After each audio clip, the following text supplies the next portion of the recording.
암기를 포기해야지만 장기 기억으로 바뀌어요. 딱 한 번만 보고도 외워지는 경험을 하시게 될 겁니다. 부끄러운 사실을 하나 고백하고 시작할게요. 저는 중학교 때까지만 해도 전교 200등이었습니다. 고등학생이 되어서도 4등급, 5등급, 6등급인 과목이 넘쳐났어요. 그런데 저는 이 암기법을 쓰고 전교 1등이 될 수 있었고 최종적으로 한양대학교에 입학할 수 있었습니다. 이렇게 말하면 왜 서울대 못 가냐 라고 하시는 분들이 분명 계실 텐데 이유는 간단해요. 제가 이걸 너무 늦게 깨달았거든요. 제가 이걸 1년이라도 일찍 깨달았다면 아마 한 단계는 더 높은 대학을 가지 않았을까 싶어요. 그래서 이 영상을 보는 분들이 한편으로는 질투가 나요. 저는 3년 동안 맨땅에 헤딩을 해서 알아낸 방법인데 여러분은 이 영상 하나로 3분 만에 알아갈 수 있는 거잖아요. 실제로 저는 이 암기법을 알고 전교 1등이 될 수 있었고요. 대학에 와서도 4.5 학점 만점에 4.5라는 만점 학점을 받을 수 있었습니다. 학교를 공짜로 다닌 거죠. 이걸 공개하는 게 너무 아깝긴 하지만 과거의 저와 비슷한 고민을 하고 있는 여러분들을 위해 제 비밀을 공개하도록 하겠습니다. 방법은 간단합니다. 그냥 암기를 포기하시면 돼요. 이게 무슨 소린가 싶으실 텐데 여러분들이 직접 듣고 한번 판단을 해보세요. 여러분 이 사진 한 번쯤 보셨죠?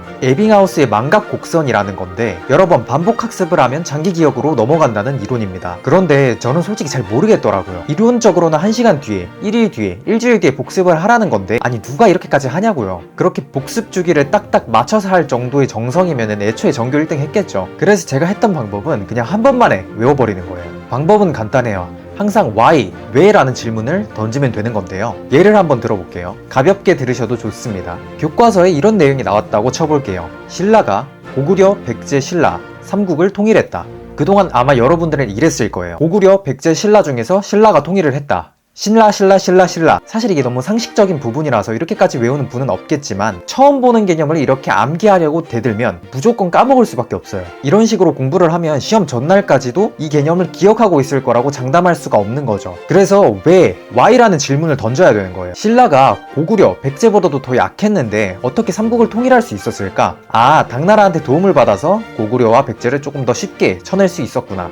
그럼 여기서 또 질문을 던져요. 그럼 당나라는 신라를 왜 도와줬을까? 신라랑 동맹을 해서 고구려, 백제를 쳐내면 얘네 땅을 먹을 수 있으니까 도와줬겠구나 라고 생각을 하는 거죠. 이렇게 궁금증이 없어질 때까지 Y로 계속해서 파고들면 되는 거예요. 이게 과학적으로도 증명이 된 방법인데 우리가 A라는 개념을 떠올릴 때 B라는 개념을 함께 연결지으면 뇌 속에 있는 뉴런의 연결도 촘촘해진다고 해요. 이때 우리가 공부한 개념이 장기 기억으로 넘어가게 됩니다. 왜 우리 어릴 때 도미노 다들 한 번씩 해봤잖아요. Y라는 질문은 이 도미노와 도미노 사이를 더 촘촘하게 만들어주는 과정과 똑같다고 보시면 돼요. 도미노 두 개가 이렇게 떨어져 있으면 이 도미노를 각각 쳐줘야 되지만 이 두 개 사이에 10개, 20개의 도미노를 세워놓으면 제일 끝에 있는 도미노 하나만 무너뜨려도 모든 도미노가 다 무너지는 거죠. 공부도 똑같습니다. Y라는 질문으로 개념을 다 연결 지어 놓으면 툭 쳤을 때 주르륵 나오게 돼요. 이렇게 말하면 분명 이렇게 반박하시는 분들이 있을 거예요. 아니 그렇게 하나하나 다 파고들면 시간이 너무 많이 드는 거 아니냐. 그런데 제가 장담할게요. 이렇게 Y라는 질문을 던지면서 1회독을 하는 게 아무 의미 없이 5회독, 6회독 하는 것보다 머릿속에 더 많이 남을 겁니다. 왜냐고요?